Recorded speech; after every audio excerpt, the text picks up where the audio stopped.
Mike Francesa podcast on the Bet Rivers Network is brought to you by Casamigos Tequila. Casamigos Tequila is brought to you by those who drink it. Hello, everybody. We're a day away from the Rangers opening up their conference finals against the Florida Panthers. And the Rangers, again, just like last series, will be underdogs despite having home ice. The Panthers established as about 7-5 favorite for the series. So they were underdog last series, and they came out on top. They'll be underdog this series as they take on Florida starting tomorrow, Friday. Game 3 will be down there on Sunday. And like I said, it's going to be fascinating down there because a lot of those people, they started as Ranger fans. Number two, most of the people who live in that area have New York roots. So, I mean, the Rangers are going to be very welcomed in that building. Plus, the Panthers are owned by a, metropolitan area guy, as a matter of fact. So, I mean, it's a peculiar situation. It really is when you think about it. But there will be a very strong New York sense even in those games down in Florida. We will do the preview on the Rangers series tomorrow morning with Micheletti, so that should be up by about noon tomorrow. So we're going to tape with him tomorrow morning early. So look for that sometime around 12 tomorrow. Now, I want to get to some emails we haven't for a while. You can get the emails by sending them to Mike Francesa Podcast at gmail.com. Okay, Mike Francesa Podcast at gmail.com. All right, let's get to a couple of emails here. Doug, I know you like Alonso. Could it be time for the Mets to move him and anyone else that they can move for assets? I know the season has taken a turn for the worse. Diaz's futility, the slumps by Lindor all season and Alonso lately. Obviously, the injuries to Senga and some of the other things that have gone on. Clearly, the Mets are in an evaluation phase. And this year is going to be used to kind of separate the herd, as I've said. They're going to decide who they want to keep and who they don't. I understand the idea of going forward and just cleaning house. I personally would not get rid of Alonso. It is very, very, very rare to find somebody who can perform here, which he clearly can, and can consistently put up the kind of power numbers he puts up. If you look, he's at the top of the sport since he's come into the league. He is a right-handed power hitter who plays every day, who gets big hits late in games. I don't want to break the bank for him. I don't want to give him a contract that extends too many years out because he might be a bad body player who isn't good in 6 years. But I don't think there's any question he's got 5 very big years left in him, despite his recent situation. And I understand he'll be an attractive guy to deal in terms of what you'll get back. But I don't think you trade guys like him who are New York proven and who are legitimate, consistent, major power hitters. He's not a once-in-a-while power hitter. He is a consistent thumper. I would not deal him. Now, I would try to sign him to a 5-year deal. I'm sure he wants more. I would give him a higher yearly average now and try to trim it to 5 years if I could. If he holds out for something like a 9 or 10-year contract, then, and he's unreasonable about it, well, that changes things. But that has to be the case before I jettison him.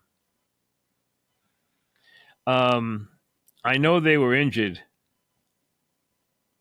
But I am still a mad Knicks fan that they lost. Am I right to feel this way? No. You have every right to feel that way. Is it fair that you feel that way? No, it's unreasonable that you feel that way. I mean, what can you possibly ask out of a team? Hey, do I think if they were healthy, if they had a healthy OG and a healthy Hart, would they have won this series? Yeah, they would have.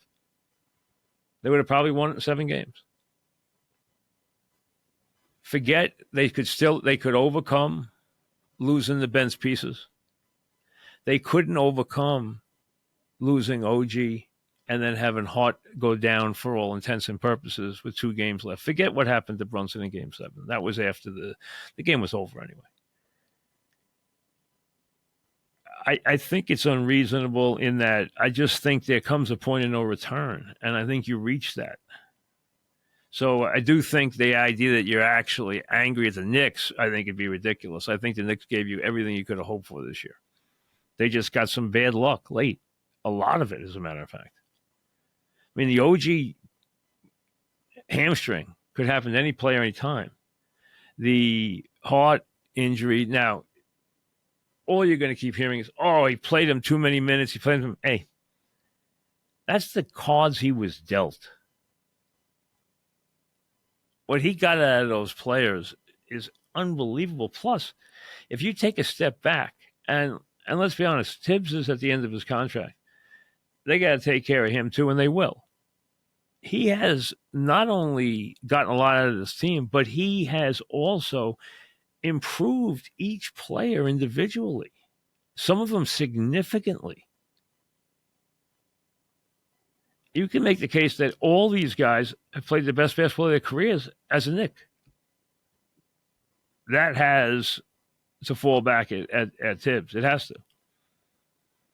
So I don't think it's reasonable. I'll have more on the Knicks limit after I finish the I have some thoughts on the Knicks, which I'll get to after I finish the emails. Wilson, with the Yankees start, I almost feel like the injury to Cole has been forgotten.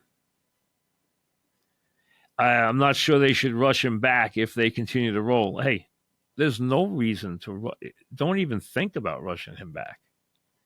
Let him come back at a very safe pace. You want him with this team. You want him for the postseason. They can get to the postseason without him. They've proved that this year. The league is not strong, and they are much stronger. So in most places, I don't love the back of the bullpen, and I've said that since opening day. And let's be honest, Holmes blew a game last night. It's not all his fault, but mostly. But he had been fortunate with some saves that, where he got knocked around pretty good and the ball just didn't find holes or was caught up against the wall or, somebody made a brilliant play. So I just don't – he's not automatic at the end of the game as far as I'm concerned. And it's not because of last night. But they should be very patient with Cole. Armand, I'm trying to be patient with Diaz, but it reminds me of his first season with the Mets. Well, yeah, very reminiscent of his first season with the Mets, which he overcame to become the best reliever in the sport. Hey, this year, though, figured to have some bumps in it after he missed a year with a significant injury. So I think you just have to be patient and let him find his comfort zone again, which I think he will. I don't think it's going to be a big problem. I don't think he will be the big problem. Christopher, who has the bigger New York legacy, Mantle or Namath? It's very different. Mantle's is based on, they both have some mythic qualities. Mantle was the first baseball TV star. Handsome, blonde, muscular, center fielder, on TV every October, on TV here and again as baseball starts to go to TV, as color TV starts to show up in special places or rich households in the late 50s to early 60s, and everybody has it by the mid 60s. Or I guess, you know, we didn't have money, but we had a color TV by like 66, if I remember.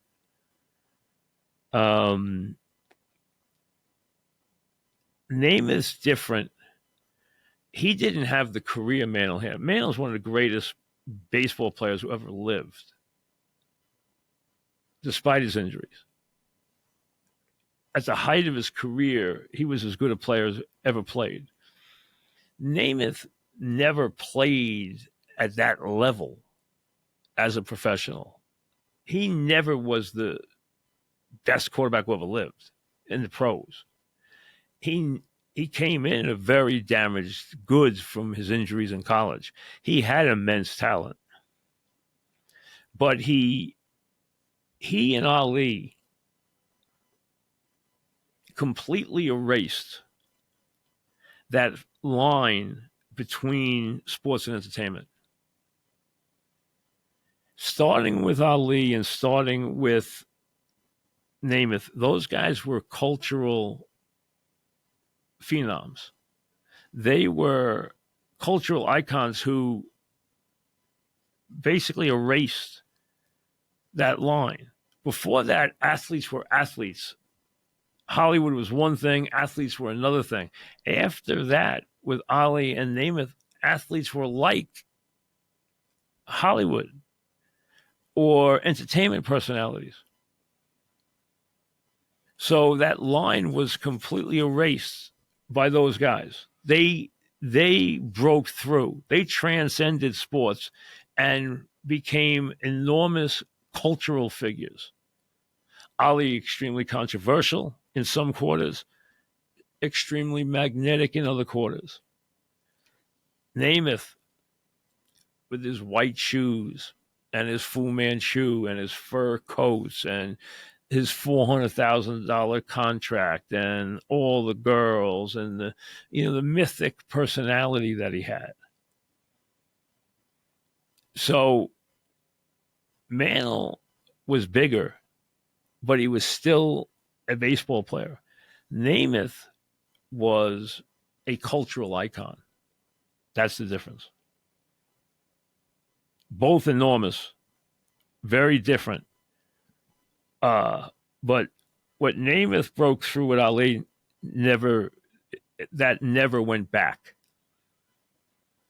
That's when sports became like entertainment and was covered the same way. It was covered in a way about God. See, in the 30s, in the 20s, in the 30s, in the 40s, in the 50s, they didn't gossip about athletes. They buried that gossip. Now, when you got to the 60s, they treated that gossip just like it was Hollywood gossip. That's where it really changed. He transcended it. So those two guys, Ali, I always felt Ali and Namath were the guys who transcended sports. Elton, I know you admit to not being a hockey expert, but from a performance standpoint, does Kreider's hat trick last week cement his legacy as a Ranger? He is also their all-time leading playoff goal scorer, which I know. He also is someone that I have always had a fondness for. First of all, I happen to know him. He's a rare hockey player. I knew a lot of the guys when I used to do the show at the play-by-play. I dealt with a lot of the Rangers. I knew a lot of them really well. Eddie O, I used to, when he had a broken hand, used to sit up there with me every night and watch the games with me. I knew a bunch of the different guys. I took a liking to Kreider from the time he broke in. I remember when Kreider broke in, there were great expectations, and they were very disappointed with him early in his career, and there were all these rumblings that they were going to trade him and all this stuff. And he blossomed. I'm not sure exactly which year he exploded, Maybe it was around 17 or 18. I'm not sure which year it was.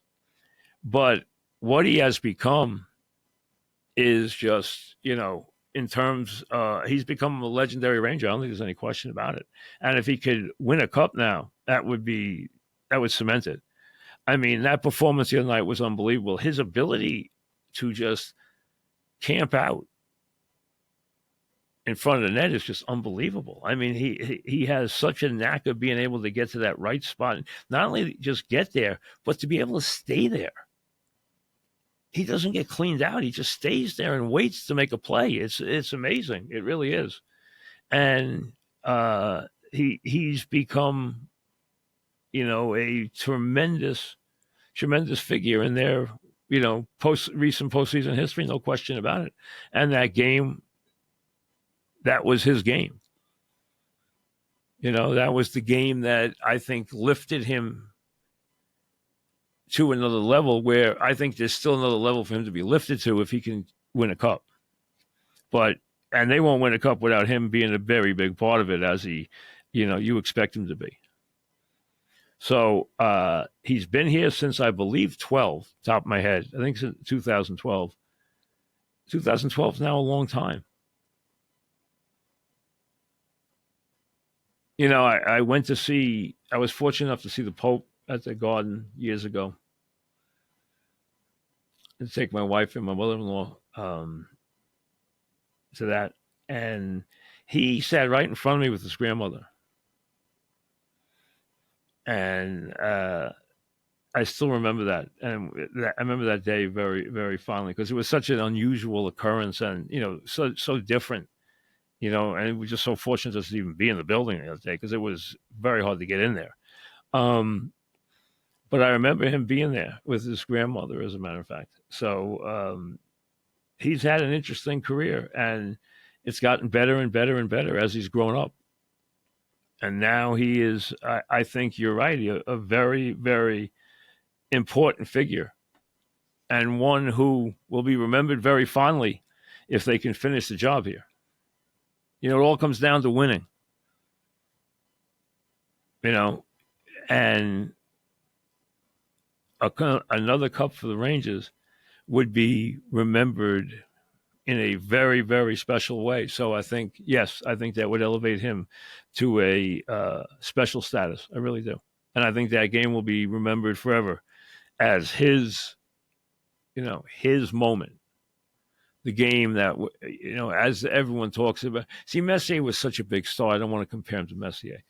But everyone still remembers Game 6 Devils, Messier, the whole thing, the guarantee, they always harken back to that same, even though he did so many amazing things.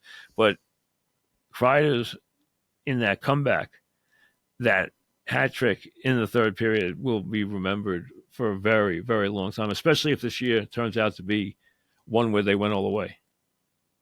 Anthony, what is the most important thing the Knicks needs to do next season? I'll get to that in a minute. I'm going to get to the Knicks. So let me just finish up the emails, then I'll do that. Mike, is there any chance that the Giants go with Drew Lock over Daniel Jones? I don't think if Jones is healthy that will happen, no. Jones' injury status and his ability to stay healthy is always a question mark. So they need to have a capable and a backup that they're confident in. Do I think that he will take the job from him? I do not. And I don't think he will start if Jones is healthy. I think Jones will. See, Jones is a quarterback that will always lead to a lot of discussion, because he isn't a bad quarterback. He's good enough to be a starter in this league. He's good enough to be a starter on a lot of teams. But is he good enough to take you where you want to go? Then add to the top of that staying healthy, which is part of the equation in the NFL. You have to be able to get on the field and stay on the field. Otherwise, you don't help anybody. So that's another big issue. But no, I don't think I don't think he will beat him out for the job in a both guys being healthy situation. I think Daniel Jones will be the quarterback. So I don't think otherwise. Now, thank you for the emails. Remember to send them to Mike Francesa podcast at gmail.com. Now, let me get to the Knicks for a second. There's a lot of things to discuss with the Knicks. First off, let's take do you keep the guy, do you not keep the guy? OG, absolutely is re-sign him. Not going to be cheap, but he fits their nucleus. See, you've heard me say this, and it is a fact. Hart took them to one level, and OG took them to another level with his defensive versatility, with how he fit in. See, when you can add to the core and elevate the core, your group, not bringing in a name guy, bringing in just a scorer, just a name. A lot of people often think, I just bring this guy in and that makes us better. No. The guy has to fit the group to make it better. What the Knicks have done, and for what they deserve so much credit for, is they have brought in guys who elevated the nucleus. Hart made them better. He elevated them by his presence, and OG did the same thing. So OG re-signing is a given. Obviously, they're going to re-sign Brunson for a big boost. Is it going to be this year where he goes to 150 or 160 million, or is it next year where he goes to a max contract? We'll see how that plays out. You know he's signing. You know they're giving him what he wants. They're giving OG what he wants. Now, giving OG the contract he wants probably means they have to let Hartenstein walk. I don't think they can do both. So OG is automatic. Now, Robinson gives you some things, and he takes away from some things. He's a good defender. He's the best offensive rebounder in the sport. He is getting better in those two areas. What he doesn't do is he does not advance the offense. He stalls the offense. See, some guys can advance the offense because they can move the ball from A to B and advance the offense. Hartenstein can advance the offense. He's a good passer.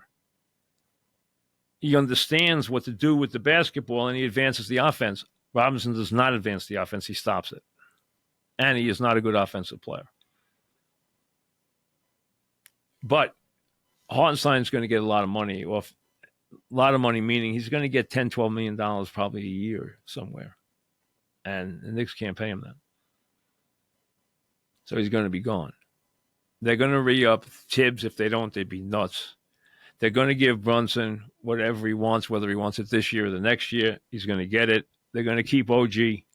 Now, can they deal Randall and have that open up to give them a chance to get better? I'm not a Randall guy. I'm not trying to be derogatory to him, but I think they're better off if he went elsewhere. Now, people ask all the time, is there a player out there without getting silly about players, meaning great players? Is there a player out there that would take them to where they want to go? The answer is yes. I mean, I think, and I don't think for a second that this will happen. But if I were the Knicks, I would do anything within my power, which means I am not damaging my nucleus, which means Brunson and OG and Hart and Dante, Robinson, etc., are untouchable. They're not going anywhere. Would you deal Randall? Yes, easily. Could you put together a package in any way that could get Bridges here from the Nets? I do not see them doing that. I'm not sure the Nets believe that Bridges can take them where they want to go, but if they're smart, they keep him. He is as underrated a talent as there is in the league. He's about ready to explode, but he would fit so perfectly. And it's not just a Nova thing, it's who he is. He would fit what they are so exquisitely, but it's a pipe dream. It's just a pipe dream. I can't even see a way it happens. I can't see the Nets ever doing that to the Knicks, for the Knicks, ever. So I don't think that would happen. Even in a three-way, I don't think there's any way to get involved. I just think, listen, if you're asking me what guy I'd have my eye on, it's him. I mean, we're talking about a perfect fit. Oh, I mean, it's so perfect it's scary, but I don't expect it to happen. Now, if Randall's there, will they look like the same team they did this year? Will they have that same magic they seem to have with a healthy OG this year? I'm not sure they will. Because I don't know if, and my first inclination is he won't, that Randall won't be accepting to the role that he would need to play for that to happen.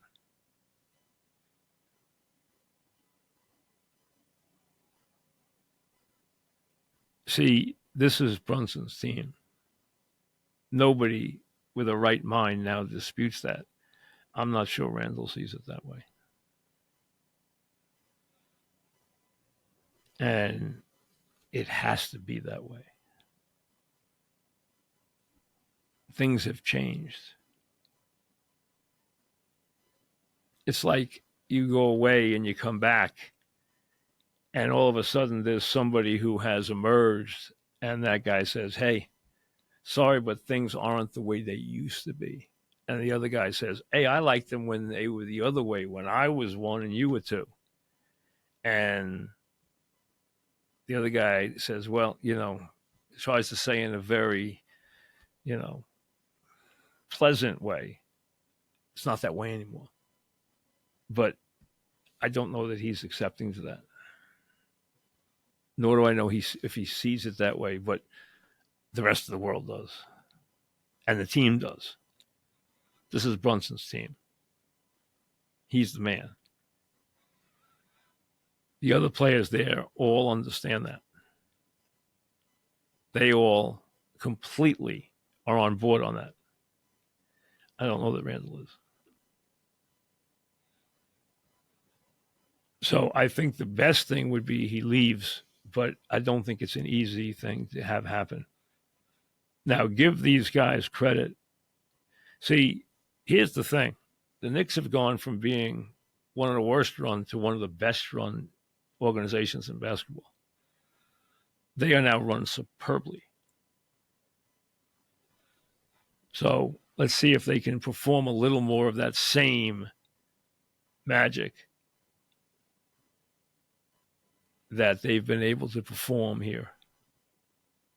But Brunson, he gets his. OG gets his.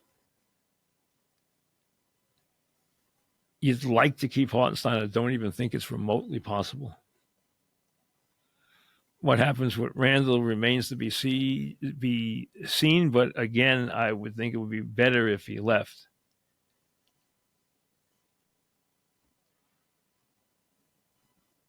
With OG healthy, they were a very, very solid team.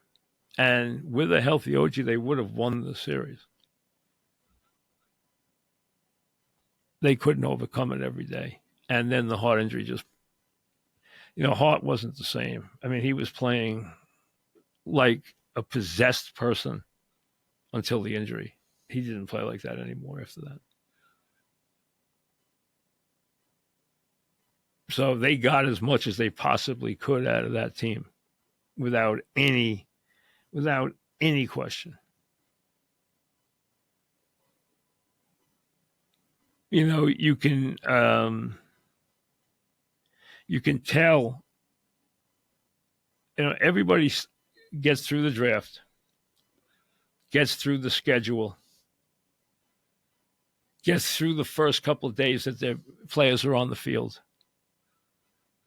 And before you get to June and everyone goes on vacation, the one time the league really goes on vacation is, mid-June until about the 20th of July, mid-20th of July, the league shuts down.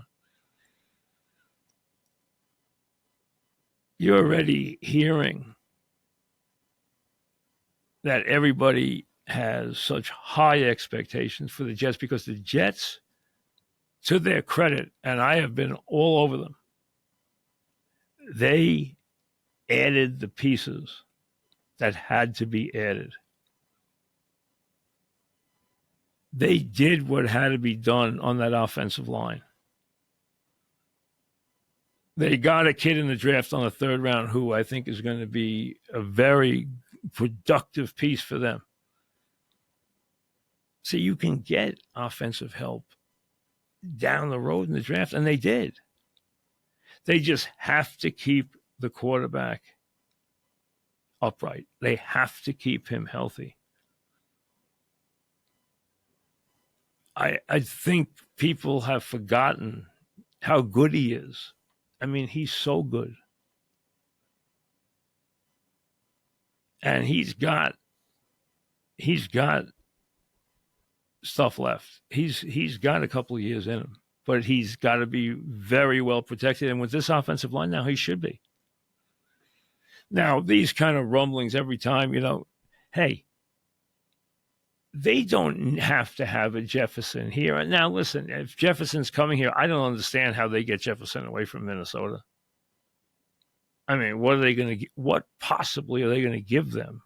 I don't want to break down the team to get him. Are you just going to give him draft picks and get him?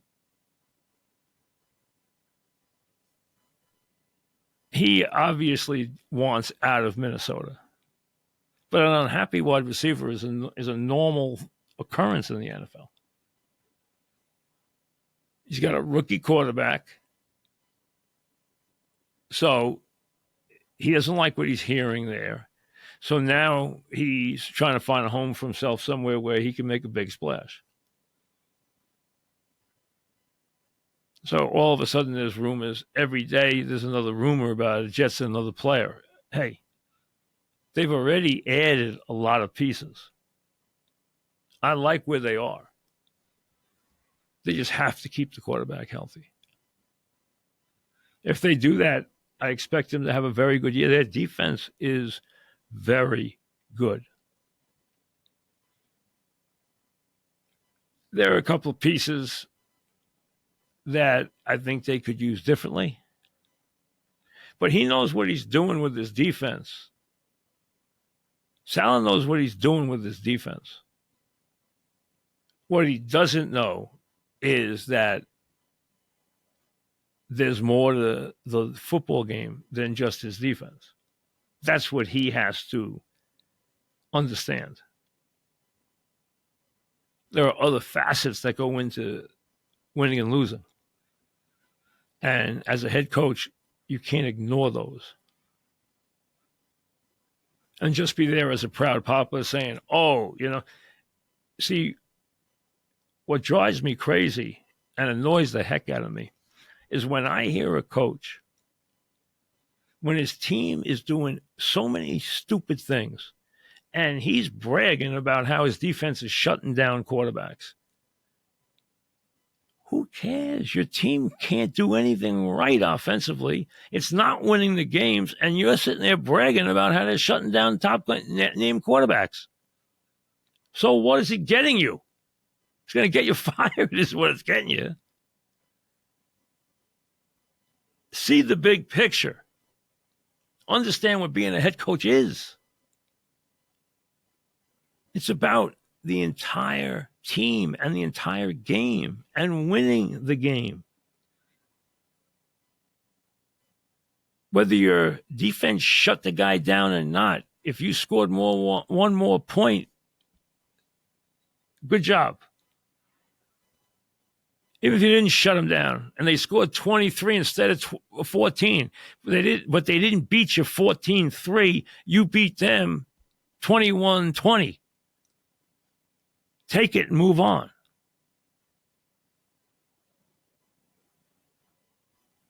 That's what's hard to fathom.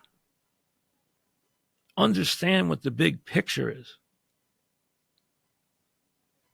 But they have a team. They have a team that could be extremely, extremely dangerous now that they have a way to protect the quarterback.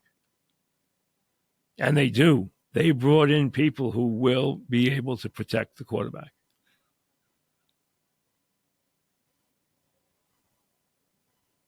As for the Giants, it seems the last week for some reason everyone keeps asking me about the Giants. And the Giants are going to have a really, it's going to be interesting to see what the defense looks like with Wink gone. Because Wink, hey, he did a hell of a job with that defense. I mean, it's a terrific job. And I'm not trying to say it was all Dable's fault and it wasn't any Wink's fault. I'm sure Wink had a hand in the problems that they possessed. I'm not saying it all was one side. But they have to overcome that loss. But they do have now a really, really potent pass rush. One that people have to deal with.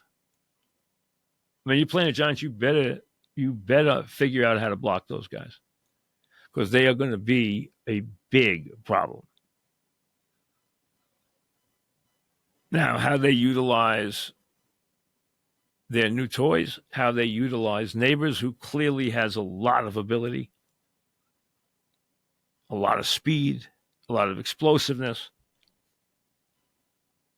It'll be very interesting to see. Where they're going to be is going to be fascinating, and what kind of start they get off to is going to be even more fascinating. Low expectations for them. Not a lot expected. For the Jets, a lot expected. For the Giants, not a lot expected.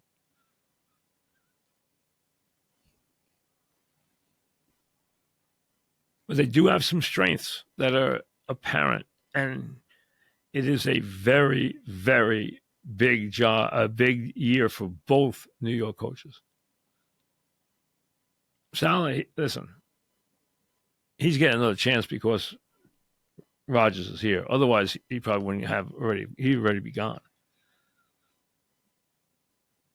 For the record he should already be gone.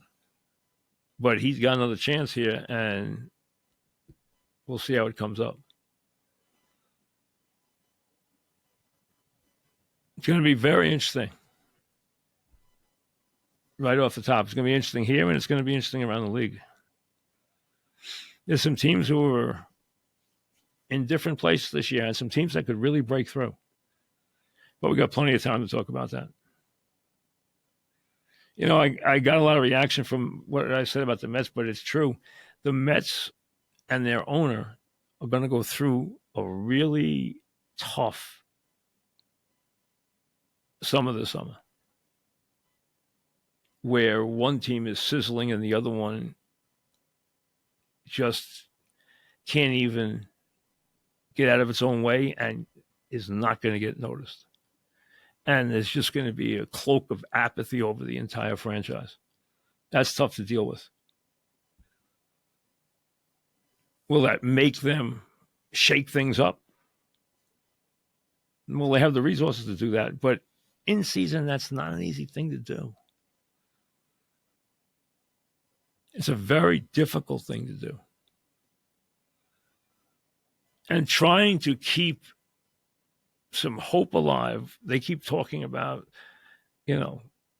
not far away from the playoffs, and they can do this and they can do that. When you're looking at that team right now, you don't see that. You don't see that anywhere, especially when you look at where the Phillies and the Braves are already. And we haven't even hit Memorial Day. Tomorrow morning, as I said, Micheletti, who did just a superb job. I mean, you could not have analyzed the series any better than he did the Carolina series. We'll see what he says about the Panthers. Tomorrow, that should be up by noon. We'll see you then.